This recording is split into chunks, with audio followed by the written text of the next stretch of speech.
Hey guys, welcome back to my channel. So today I'm going to be doing a full review of my Celine Trotteur bag. So you guys might remember I bought this last year in June just before we went to New Zealand, and I said that I'd share a video later down the track talking about the wear and tear after I'd had it for a while.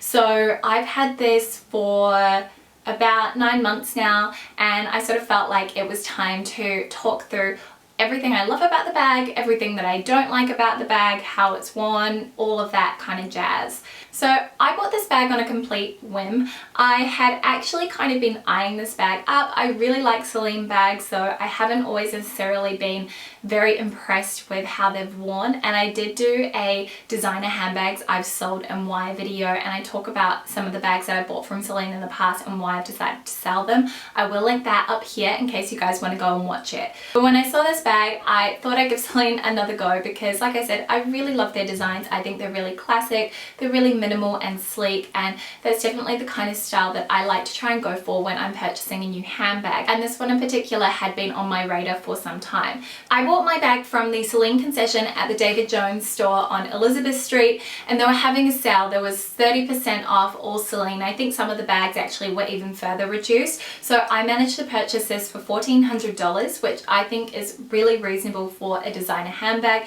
The original retail price was something around the $2,100 mark. I can't for the life of me find the receipt to actually give you the accurate value, but I think that's what it was from memory. And I kind of felt like it was too good a deal to pass up, so that was sort of the reason why it ended up coming home with me then and there. I don't usually buy bags on impulse like that. I prefer to kind of really think about them, and then if I can snap them up on sale, it's always a bit of a bonus. But what I liked about this bag was I felt like it kind of filled a gap in my wardrobe. So I wanted something that was sort of a small to medium sized handbag that I could use on the weekend that could maybe replace my Parenza School of Kiss 11 satchel. I still have that, I just don't really use it or reach for it very often anymore because it's not big enough for me to take to work since I take my lunch to the office, and it's a little bit too big for most weekends, and it's also looking very battered. So I thought this would be a great alternative for me, and I really liked the design. I like the saddle shape of the bag. Even though it's got the rounded edges, I find that you can fit a lot in there, and what I love the most is this gold plate detail which slots into this holster in the front. That was the thing that really drew me to it. I think it's really beautiful and minimally designed, and this is just a really great centerpiece on the handbag. So before I talk about the wear and tear, I want to talk a little bit about the actual bag itself. So this is a structured, small-sized saddle bag, and it can be worn crossbody or on the shoulder. It has an adjustable strap, which I really like, and bright gold hardware. It's almost like an antiqued gold. It has the Celine logo here on the front. As mentioned before, it has this really beautiful mirrored gold panel which has a holster in the front here that it just slides into, and when you open up the bag you have one large pocket, and then there's a really small pocket inside here which you could put something like your card case, and then on the back of the bag you also have a small pocket as well. Now, in terms of the wear and tear on my Celine Trotteur bag, I have not babied this at all. I've not been precious with it. It is the bag that has come with me on every single travel that we've been on since I've had it, I believe. It's a really great size for if you're going through an airport and you just want to put your passport, your wallet, your phone, all of those essentials in. I feel like this is a great size, and because it's so small, it actually does quite well underneath your airplane seat because you can just pop it on a scarf or something like that and it won't get any damage or any wear, and it's quite structured, so you can see it's really held its integrity, it's kept its shape, it hasn't really softened much at all. The leather definitely has relaxed, but in terms of the actual integrity and structure, it's really kept its shape, which I really like. I will say in terms of the leather inside, so on the outside, on the exterior, you can see is this really gorgeous grained leather which has a really nice texture to it, and because of that it makes it really hard wearing.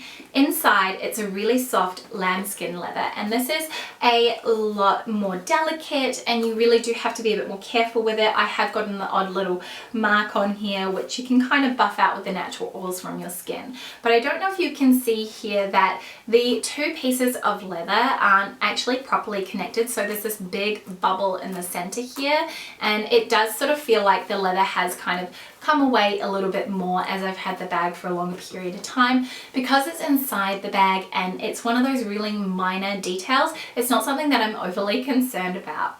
I have got some minor scratches on the hardware, which is only natural. I've got no idea how because I haven't actually caught this on anything, so it's probably just from my own nails or something like that, God only knows. I do have a little bit of rubbing here on the leather, and that was actually my own fault, and I did it within the first 3 days of owning this bag, because when I got it I mentioned that I really like the way that it looks worn like this. And if you actually look underneath this metal plate here, you'll see that there are some screws and they've scratched the leather on the holster. So it's really unfortunate. There's little I can do about it, but like I said, I have not babied this bag. I'm not too worried about it. I really want my bags to be loved and worn and used, and this is one that I see myself having for a really long time. So it was my own fault, can't really do much about it. I have noticed there's one teensy weensy little nick on the back here, which I'm not sure what it's from. It's probably from rubbing up against my jeans or something like that. But aside from that, there isn't really any other wear. The pocket has kind of given a little bit because I do put things like plasters in there, and sometimes when I'm really lazy, I will slot my phone in there too, which if you aren't wanting to stretch it out, it's probably not something you want to do. Look, I'll show you. Sometimes I will do that if I'm feeling really lazy. So aside from that, it's in very, very good condition. The strap looks great. There's no wear to the glazing at all. It all looks perfect, and the stitching has not come loose either. So I've been really impressed with the quality of this bag, definitely considering that I didn't have a lot of luck with my trio, which I'm so disappointed about, and I really would love to have a trio in my life again in the future. Maybe I'll get a black or a red or a navy one, but it is more of a high maintenance bag, whereas this one is one that I know is a bit more throw around, as much as an expensive handbag can be. So yeah, that's kind of how it's worn. Now, as mentioned, I did go for the small size in this bag, and it's actually quite roomy. I do feel like it carries all of the essentials that I need for day to day, but you can't really take anything excess. So if you're planning on taking other items with you, you might need a larger bag or a small calico tote bag, which is usually what I would do. So I will show you guys what fits inside it, and I will compare it with my Proenza Schooler satchel, which is slightly larger than this. And so you can see the difference, and I do have the normal size of the Proenza Schooler satchel for your reference. Okay, so here we've got my Proenza Schooler PS11 satchel, and you can see it's not even completely stuffed full. I can still put more in here, and there's quite a lot. This is definitely everything that I could ever possibly need to take with me on a daily basis.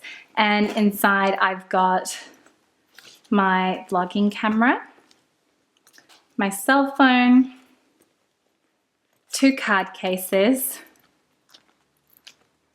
my keys, a perfume, some headphones, a lipstick, and a pair of sunglasses. And yeah, there's definitely a bit more space to fit even more in there. Okay, so I've also stuffed my Celine bag, and you can see it's very full. It's pretty much all I could fit in there if I wanted to be able to still do up the holster here. So as you can see, I've put my headphones on the very top. Then I've popped my sunglasses in, but I actually had to put them in without the case because they don't fit with the case. I've got my perfume, my cell phone, card case number 1. The second one is actually in that little pocket at the back, just so that I can differentiate between the two. And then I've also got my card case, and now the bag is empty. So would I recommend this bag? Yes, definitely, particularly if you're going for the grained leather.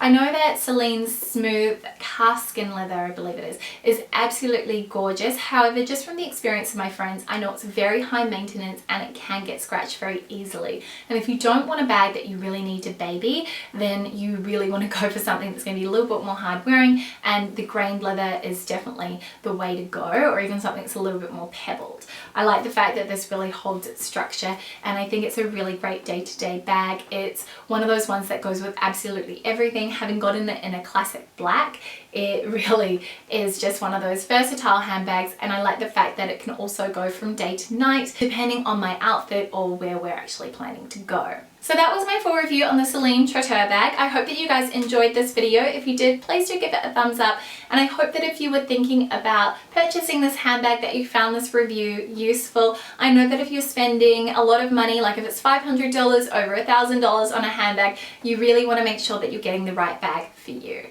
Please do subscribe if you are new here and you want to see more videos from me, or if you want to see more handbag videos, please let me know because I am loving talking about bags. I will see you guys next time with a brand new video. See you soon. Bye.